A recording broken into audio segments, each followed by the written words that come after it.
In Tagalog, a person's name or name of a thing cannot stand alone. What am I talking about?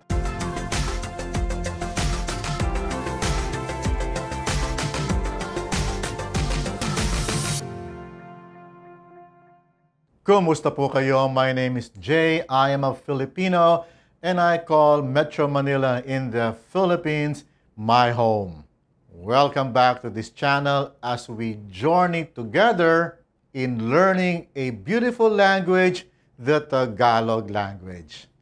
If you are new to this channel, I encourage you to check out the previous videos to keep you up to speed.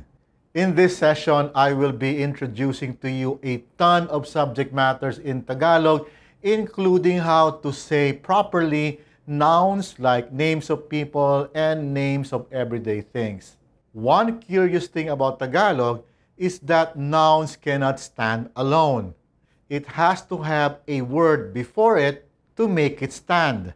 For example, in English, Peter is just Peter. A house is just house. In Tagalog, we have to have what is called case markers for a noun to make sense. In Tagalog, there are two types of case markers corresponding to the two types of nouns, like proper nouns or names of people, or common nouns like names of animals, objects, concepts, ideas, or any inanimate objects. Basically anything that is not a person's name. There are case markers for singular and plural nouns. Let's take a look at case markers for singular nouns. For proper nouns or names of people, the case marker is C. For common nouns like names of animals, objects, concepts, ideas, or inanimate things, or basically anything that is not a name of a person, the case marker in this case is ang. The way you use case markers in Tagalog is very simple. You just place them ahead of the noun. For example, si Peter. In English, it is just Peter. Si June, June. Si Anne, Anne. Si Marie, Marie. Si Ginoong Cruz, Mr. Cruz. Si Ginang Resurrection, Mrs. Resurrection. Si Binibining San Felipe, Miss San Felipe. The same method is used for the case marker ang for singular common nouns like ang bahay. In English, it's just house. Ang puno, tree. Ang ibon, bird. Ang aso, dog. Ang bansa, country. Ang Pilipinas, the Philippines. Ang Estados Unidos, United States. Ang karunungan, knowledge.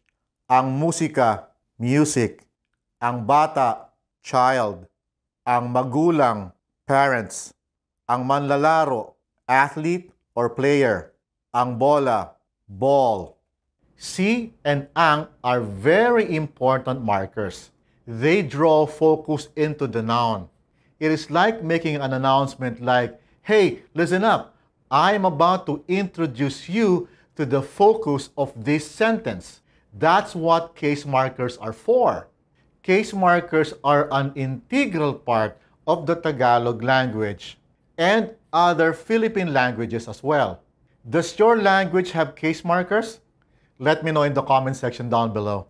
Before we go to the plural form of case markers, let me introduce you to the conjunction at. It is the equivalent of the English and the Spanish y, and the e in French. We use at the same way we use and in English. But please observe that the placement of the case markers remain the same. For example, si Peter at si June. Peter and June. Si Peter at si Marie. Peter and Marie. Si Anne at si Peter. Anne and Peter. Si Ginoong Cruz at Ginang Resurrection. Mr. Cruz and Mrs. Resurrection. Si Binibining San Felipe at Ginang Benitez. Miss San Felipe and Mrs. Benitez.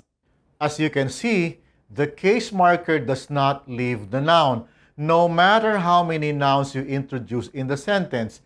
Like for example, si Peter, si June, si Marie, si Ann, si Ginoong Cruz. Did you get the point? Now, let us try the case marker ang. Ang bahay at ang puno. The house and the tree. Ang bahay at ang aso. The house and the dog. Ang puno at ang ibon. The tree and the bird. Ang aso at ang ibon. The dog and the bird. Ang Pilipinas at ang Estados Unidos. The Philippines and the United States. Ang karunungan at ang musika. Knowledge and music. Ang bata at ang magulang. The child and parent. Ang manlalaro at ang bola. The athlete and the ball. Again, each common noun is preceded by the ang marker.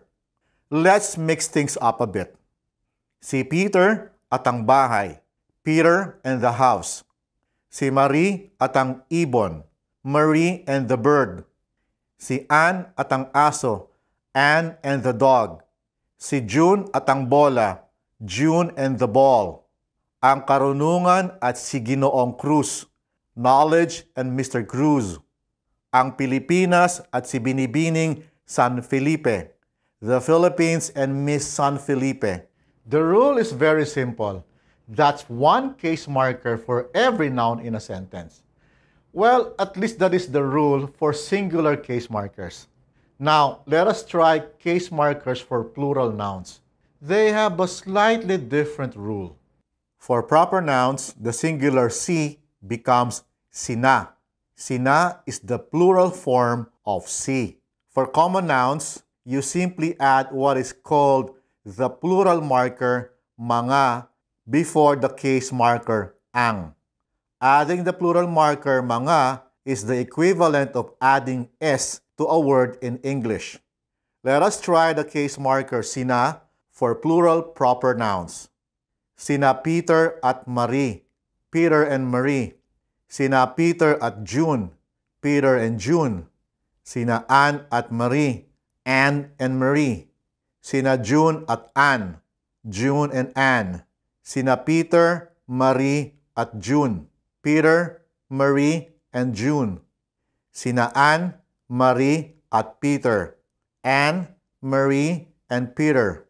As you can see, you only have to use sina once in a sentence with two or more proper nouns. Sina works like saying, hey, I got this. I'm gonna take care of all of these proper nouns in this sentence. So we're cool. Now, let's move on for case markers for plural common nouns. In this case, we use the case marker ang together with the plural marker mga. For example, ang mga bahay, houses. Ang mga puno, trees. Ang mga aso, dogs. Ang mga ibon, birds. Ang mga bansa, countries. Ang mga bahay, mga puno, at mga ibon. Houses, trees, and birds. Ang mga puno, mga ibon, at mga aso. Trees, birds, and dogs. Now, let us try mixing things up again.